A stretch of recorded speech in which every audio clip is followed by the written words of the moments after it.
Hello, my name is Mihna Tufish and I am a senior research scientist at Eurecat, Technology Center of Catalonia in Barcelona. In this module, we are going to talk about data value and data valuation. This module is connected to the one on data quality, presented by my colleague Peter Broston. I invite you to take a look at that video as well, as it will complement the contents of what I will cover next. We start by introducing the two concepts of data value and data valuation, and see how they are related. We will take a look at properties of data as an asset and the challenges they pose to the process of assigning value to data assets. Finally, we introduce methods for data valuation and we discuss PISTIS' approach to it. Let's get going.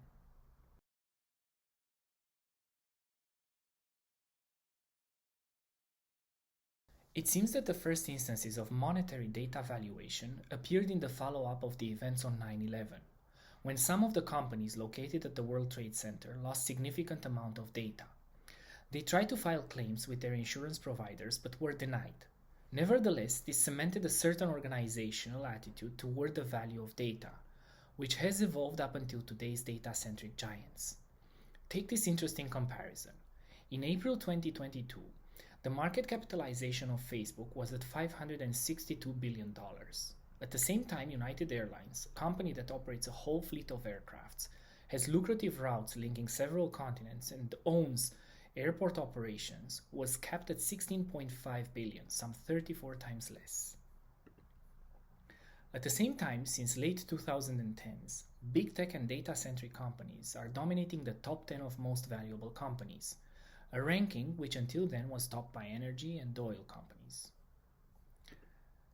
Then, a plethora of service providers which have crept into our daily existence over the past 15 years have built the entirety of their business models on collecting and exploiting the aggregate value of individuals' personal data.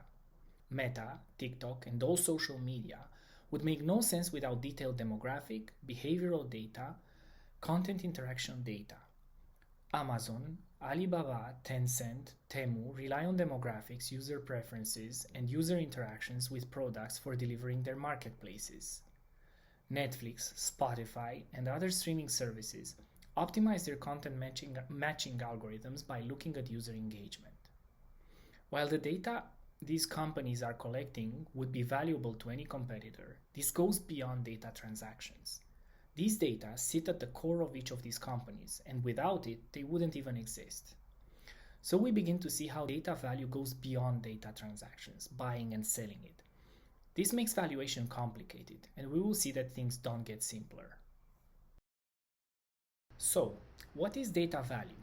As we have seen, put in very simplistic terms, it's how much a data asset is worth, its price tag if you will. But as shown previously, we can also look at what is the worth of a data asset, and this is slightly different than its price tag. This can refer to its importance to the very existence of an enterprise or, as we will see, to different other externalities. Right. With this in mind, we can define data valuation as the process of assigning a value, often monetary, to a data asset. The end goal of doing this is to understand how useful or how impactful the asset is to a stakeholder and to have a means to compare data assets to each other. But again, just as before, value doesn't refer only to a price tag one might attach to a data asset. This is clear under the European Commission's initiative on high-value data sets, in which value is denoted through its potential to provide essential benefits to society, the environment, and the economy. By this point, it should be obvious that data fosters value, monetary but not only. While this seems intuitive, it is hard to formalize a definition of data value. Data value is also loaded with lots of expectations, with stakeholders vesting their hopes in formulae or methods that finally unlock the much-hyped potential of data and data markets.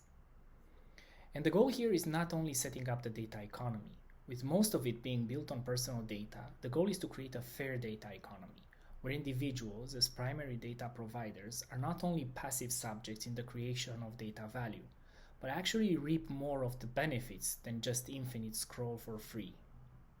Moving on into the next section, we establish that data valuation is a complex, context-dependent, and multidimensional process.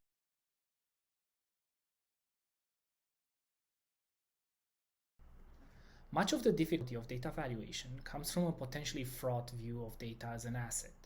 Some of you may be familiar with the expression "data is the new oil," allegedly attributed to mathematician Clive Humby.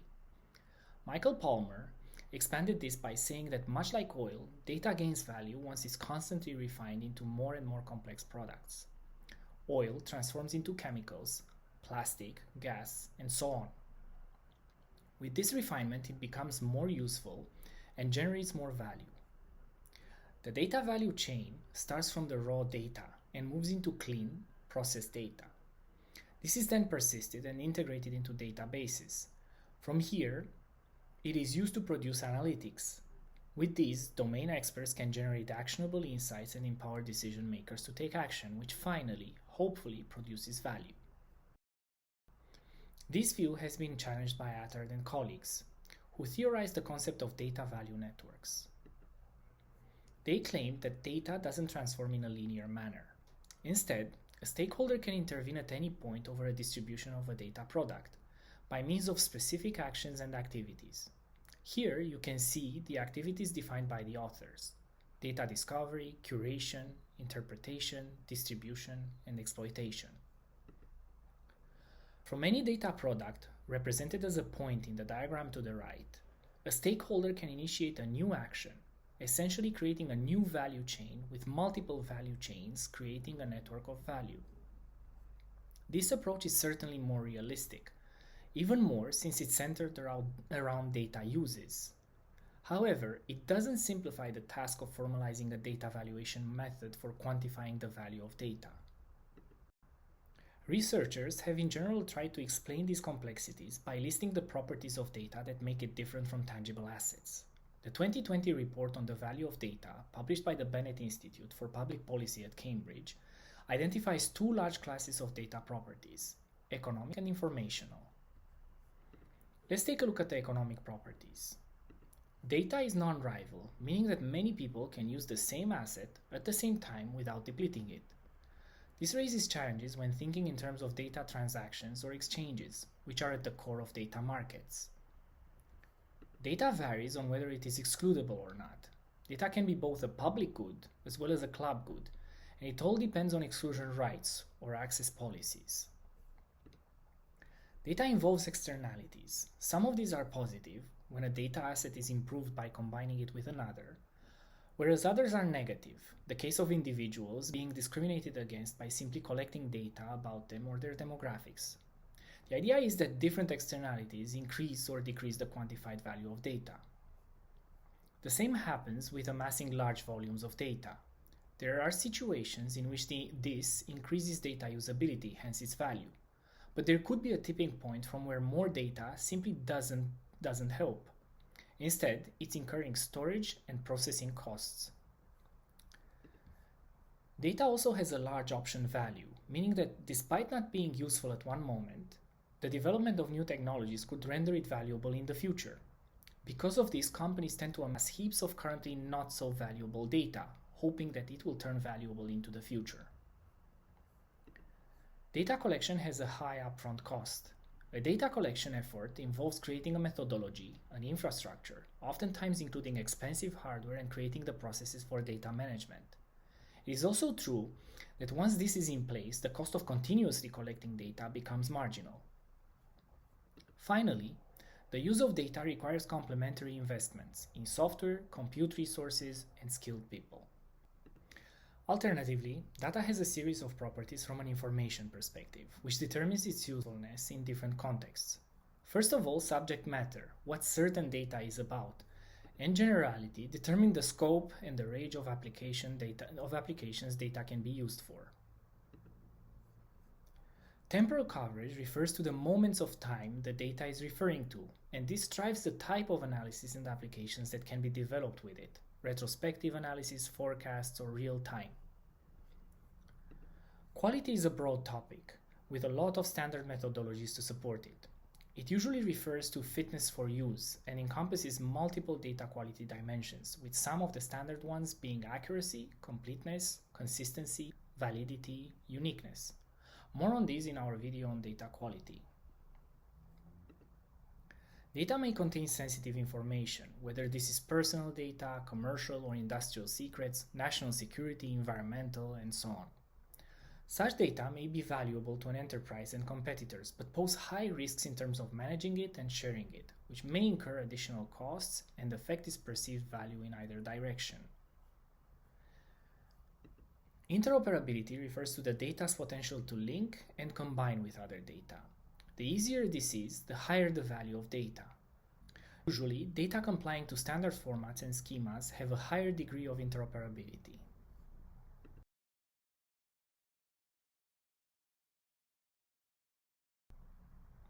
We have seen earlier the different properties that make data a special kind of asset, one that certainly doesn't play by the same rules as tangible assets like oil.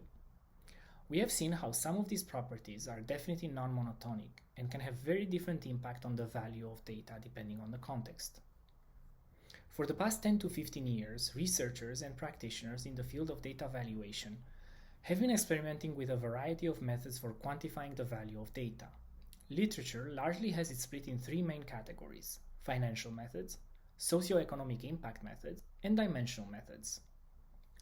We are far from having a consensus about what is a good method for data valuation, but to be able to perform data valuation at large and integrate it with data markets, such a method should be clear, transparent, and replicable. Cost-based methods simply quantify the cost related to producing, processing, maintaining, or replacing the data. Market-based methods look at the data asset in the context of a market in which it is exchanged and assign a price based on supply and demand.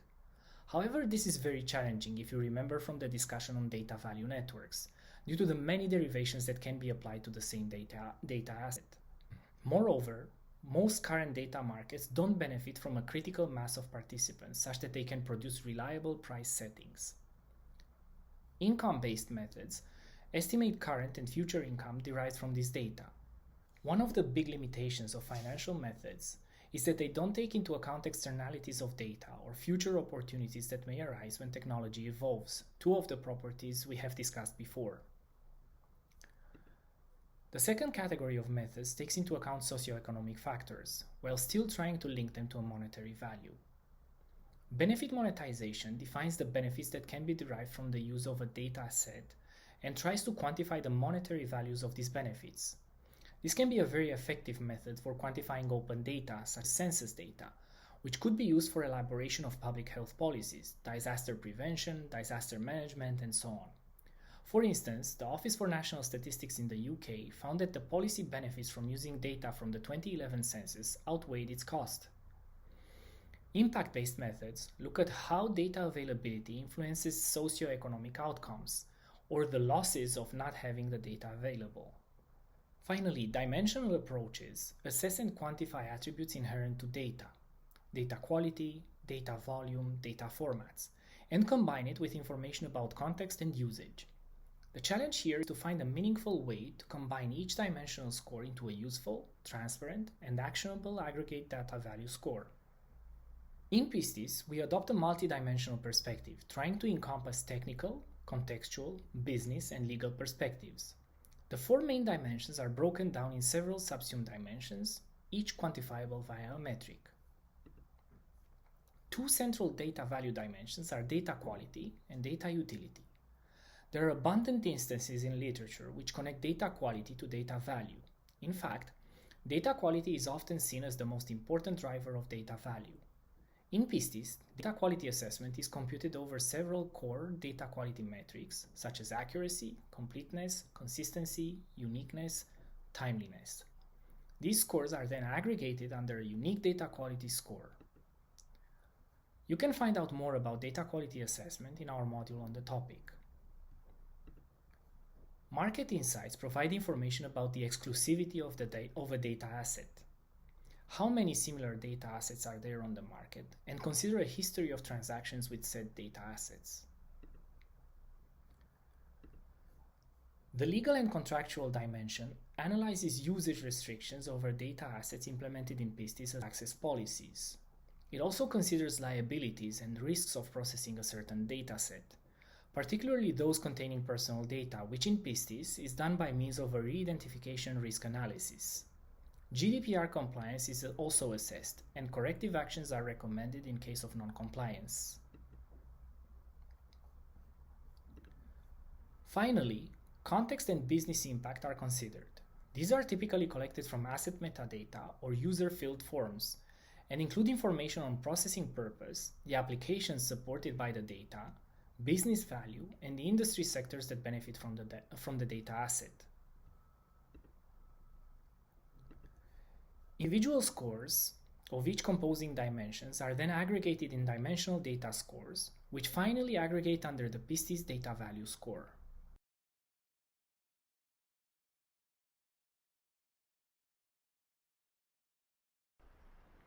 We have seen how data assets are able to generate value, and it is clear that methods for data valuation should unlock the long-awaited promises of data markets and data economy.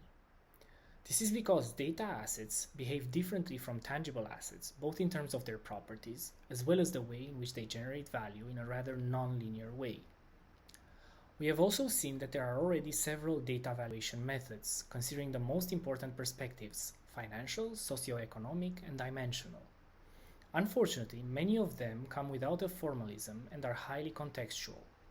Thus, a definition of a generic data valuation method remains a desiderata in data management. Finally, we gave a brief overview of the PISTIS data valuation service, our multidimensional approach which considers a combination of technical, contextual, business, and legal factors to compose an actionable quantification of data value. Of course, we have barely scratched the surface of data valuation. While not necessarily a young research area, it's still seen as somehow esoteric, as it needs to combine economics, econometrics, computer and data science, law and ethics, and is currently incorporating or intersecting with new technologies such as data spaces, data federations, and blockchain. Of course, we haven't even begun to discuss the problematics posed by today's paradigm of monetizing personal data, the role of data brokers, and the impact that fair data valuation might have on the status quo, as that should be a module on its own. I do hope I stirred your interest and you are eager to learn more about data valuation and all connected activities. For this, I am leaving here a few references on the topic, which I urge you to explore on your own. This concludes our module on data value and data valuation. Thank you for your attention. Don't forget to check the resources in the previous slide and don't hesitate to get in touch.